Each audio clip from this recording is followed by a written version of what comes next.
Et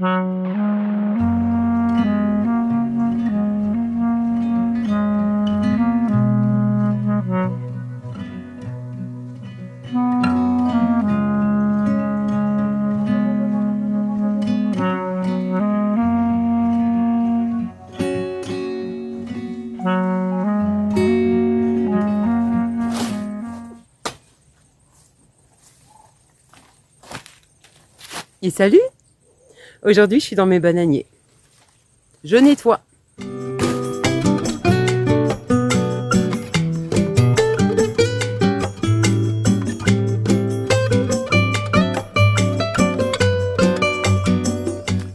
Alors aujourd'hui, en fait, je vais vous parler des choses qui ne se font pas ou qui éventuellement doivent se faire, vous voyez, en Thaïlande.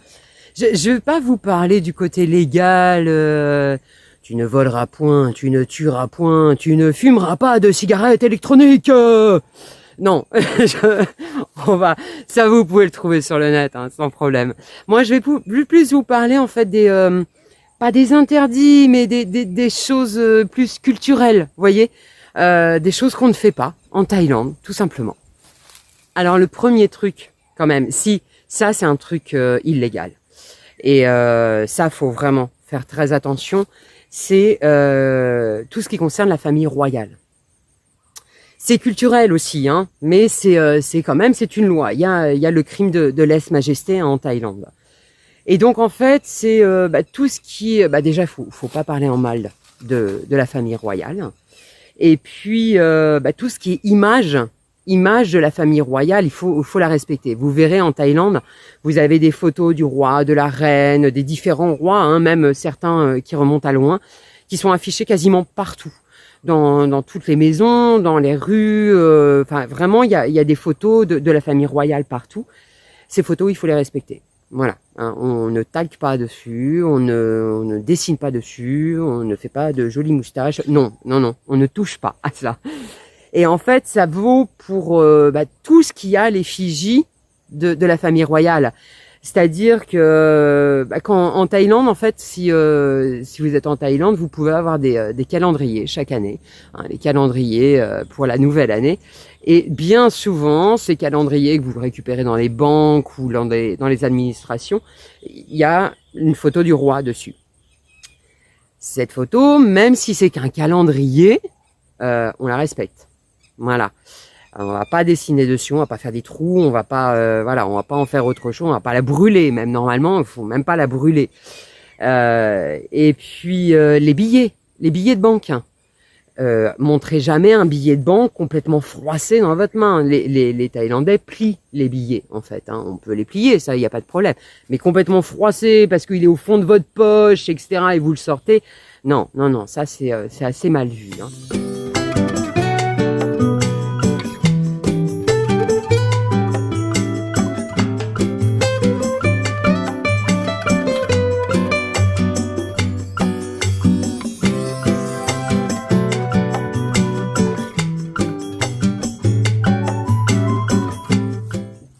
Alors, il y a la tenue vestimentaire.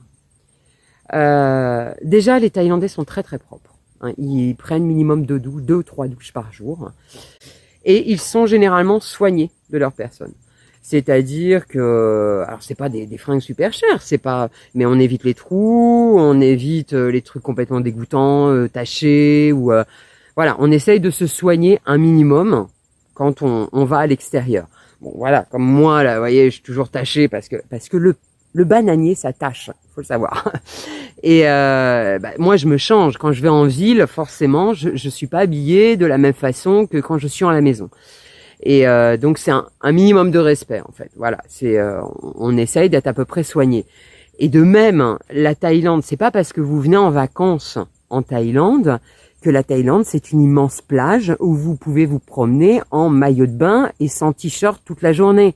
Je veux dire, quand vous sortez de la piscine ou de la plage, mettez quand même un t-shirt, mettez un pareo, mettez quelque chose. Vous rendez pas au restaurant du resort, en bikini, ras les fesses. Enfin non, les Thaïlandais sont quand même très très pudiques. Si vous allez vous baigner dans les cascades et regarder les Thaïlandais, vous verrez que les Thaïlandais se baignent en t-shirt et en short. Jamais ils n'enlèvent leurs vêtements. Certains se baignent tout habillés, mais voilà, en jean ou ce genre de choses. Toujours au niveau de la tenue vestimentaire, quand vous êtes dans un temple, dans les temples, on couvre ses épaules. Donc les petits t-shirts à fines bretelles, c'est non. Les shorts très très courts, c'est non non plus. Vous prenez un paréo, hein, vous vous couvrez, voilà, c'est quand même assez simple. Et aussi les chaussures. Quand vous entrez dans un temple ou quand vous entrez chez quelqu'un, la première chose, c'est enlever vos chaussures. On enlève les chaussures pour rentrer chez une personne.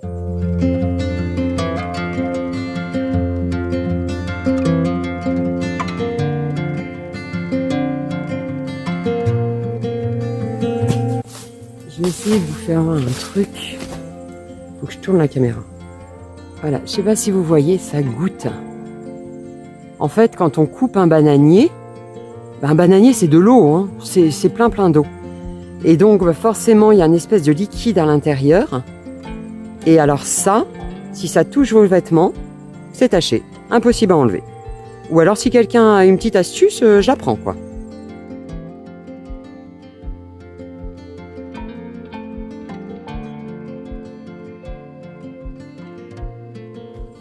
En fait, le truc d'enlever ses chaussures, etc., faut bien comprendre dans la culture thaïlandaise, en fait, la tête est la partie noble, les pieds c'est la partie sale. Donc, y a le truc d'enlever les chaussures quand vous rentrez quelque part, hein, c'est tout simplement pour ne pas salir. Hein. Mais il faut, ça va un peu plus loin que ça. C'est-à-dire que les pieds ne doivent jamais venir à la même hauteur que la tête de quelqu'un.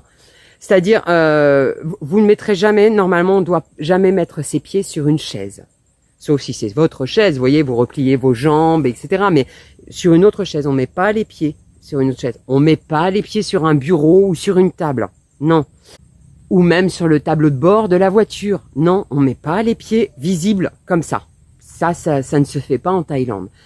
Les images qu'on voit tourner de ceux qui mettent leurs pieds, qui sont dans un bus et qui mettent leurs pieds sur la chaise de celui d'en face, franchement, c'est même pas une question d'être en Thaïlande ou pas. Je veux dire, c'est quelque chose qui ne se fait pas normalement pour moi naturellement, quoi. C'est pas que vous êtes thaïlandais ou français. Normalement, on fait pas ça. C'est un peu dégoûtant quand même. Vous mettez vos pieds à côté de la tête d'une autre personne. Voilà. Mais bon. Et donc, au même titre, quand vous allez dans un temple ou quand vous vous asseyez en fait en face d'une effigie de Bouddha, d'une statue de Bouddha ou en face d'un moine, si vous remarquez, les Thaïlandais ne s'assoient jamais avec les pieds dirigés vers Bouddha ou vers le moine. Leurs jambes en fait sont repliées sur le côté, ou alors ils se mettent à genoux. Mais jamais les pieds ne seront dirigés vers un autel ou vers une statue de Bouddha ou un moine. C'est voilà, c'est vraiment quelque chose qui est très irrespectueux, hein, de faire comme ça. Et de même, on n'enjambe pas quelqu'un qui est au sol, on sait jamais, hein, quelqu'un qui dort, parce que les Thaïlandais dorment partout. Donc voilà, il y a quelqu'un qui dort, qui est allongé sur, je sais pas, sur l'herbe ou sur une natte ou quoi que ce soit. Vous ne devez pas l'enjamber. Vous devez contourner cette personne et la contourner, si possible, non pas vers la tête, mais vers les jambes.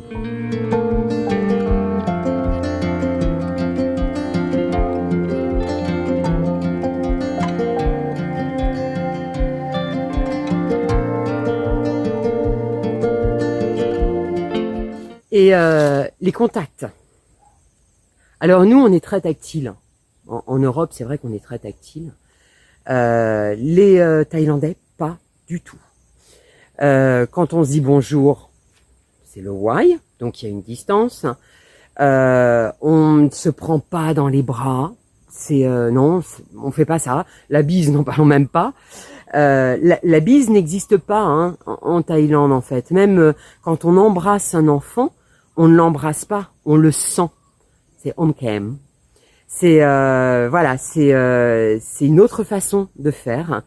Et donc, à ce titre, nous qui sommes très tactiles, vous voyez, quand on voit un enfant, on a toujours envie de lui toucher la tête ou quoi que ce soit. Non, surtout pas. Enfin, surtout pas. On vous en voudra pas, mais c'est pas quelque chose qui se fait ici, quoi. De même dans un couple, hein, les bisous en public, jamais. On commence à voir des couples qui se tiennent la main, mais pas beaucoup. Il n'y a pas de contact physique en public. Ça, c'est vraiment pour la sphère privée.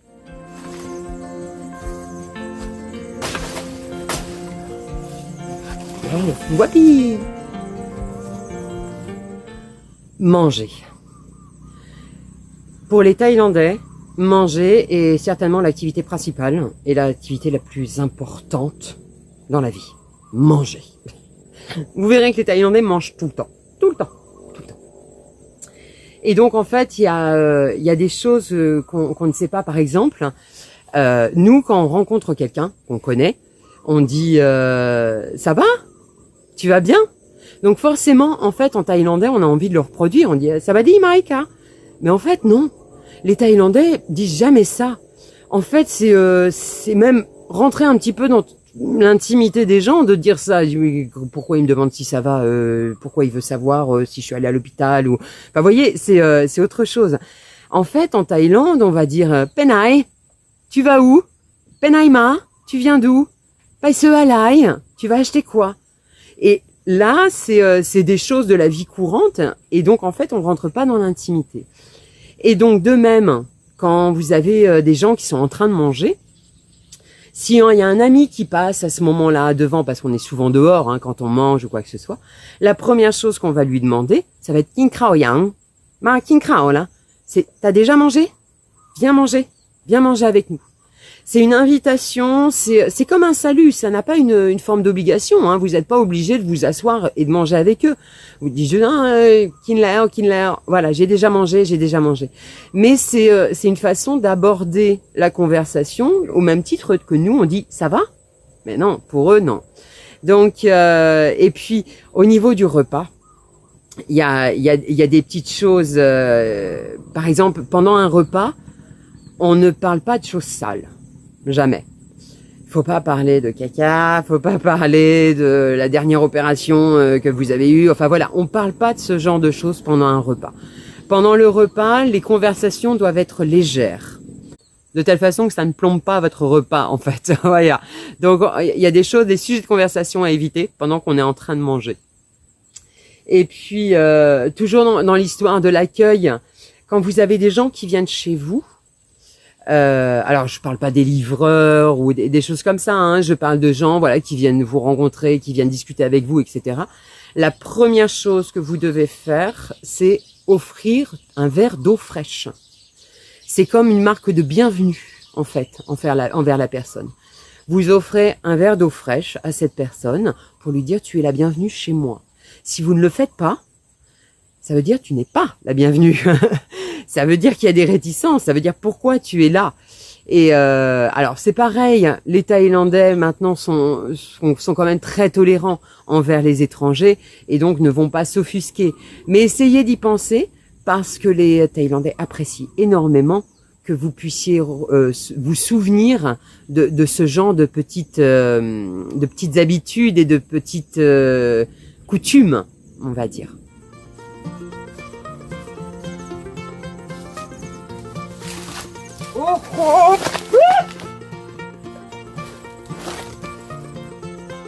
Je vous fais voir ce qui m'a fait fuir.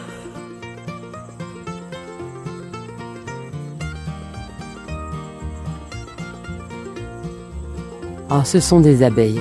Elles sont pas dangereuses en fait. Normalement, elles sont pas agressives. Si on les embête pas, elles piquent pas. Mais bon, comme j'étais en train de nettoyer, forcément, là, elles auraient pas aimé. Donc, je pense qu'elles m'auraient piqué. Je pense que je vais changer de bananier. J'ai une autre fleur de banane à couper. Hop là. Une deuxième. Au niveau communication. Bon, ça c'est quand après vous commencez à apprendre un petit peu à parler thaï, vous voyez. Mais en fait, les Thaïlandais ne sont pas directs. Voilà. Et ça me pose gros problème parce que moi, je suis plutôt du genre à avoir du mal à contrôler ma bouche. Donc, Donc ça, c'est pas facile. En fait, ils sont vraiment par chemin détourné. Pour vous dire que quelque chose ne va pas, on va pas vous le dire directement. On va faire des allusions, on va tourner autour du pot en espérant que vous compreniez. Donc ça, c'est pas évident, franchement. Puis autre chose, au niveau communication, on ne contredit jamais une personne plus âgée que soi. Voilà. Et ça, je sais que c'est difficile pour la jeunesse thaïlandaise maintenant, hein, qui a envie de faire changer certaines choses. Et en fait, il y a ce respect des aînés. Donc, on le vit très très bien. C'est vrai que c'est très agréable quand vous êtes aîné de sentir le respect des jeunes. Sauf que je pense qu'il y a une certaine part de frustration hein, pour les jeunes de ne pas pouvoir donner son opinion vis-à-vis d'un aîné en fait. L'aîné a raison, quoi qu'il arrive. C'est comme ça. Et puis toujours au niveau communication, on ne perd pas son calme. Les personnes qui perdent leur calme, les personnes qui s'énervent, qui commencent à hurler, etc. Pour les autres Thaïlandais, c'est des imbéciles. Voilà, vous êtes un idiot. Si vous n'arrivez pas à vous contrôler, c'est que vous êtes un idiot, en clair. J'ai un régime de bananes qui est prêt. Je vais aller le couper.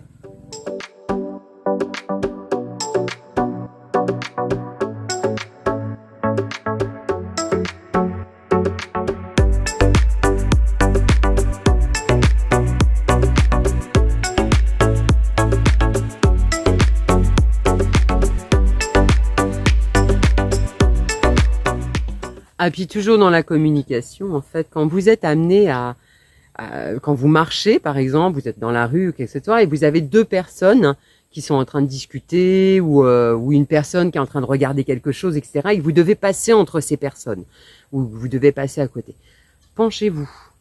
On se rabaisse pour ne pas arrêter la conversation, pour ne pas gêner la conversation, pour ne pas stopper ce que la personne est en train de lire ou en train de faire, en train de regarder. C'est une marque de respect aussi. Puis un dernier point, c'est au niveau de la religion. Alors les Européens, on aime beaucoup prendre Bouddha, Ganesh, etc., puis en faire des décorations, mettre une belle statue dans le jardin, un beau batik à l'intérieur de la maison, sur un mur, etc. En Thaïlande, c'est à proscrire. L'icône de Bouddha ou les icônes ne sont pas faites pour être décoratives. Donc c'est un respect de la religion et donc à ce titre, si vous venez vivre en Thaïlande, bon c'est pareil, hein, c'est accepté pour les touristes ou ce genre de choses, mais si vous venez vivre en Thaïlande, évitez de mettre une statue de Bouddha dans votre jardin juste pour faire joli. Si vous mettez une statue de Bouddha dans votre jardin, vous avez intérêt à mettre toutes les offrandes qui sont tout autour, qui correspondent à la religion bouddhiste.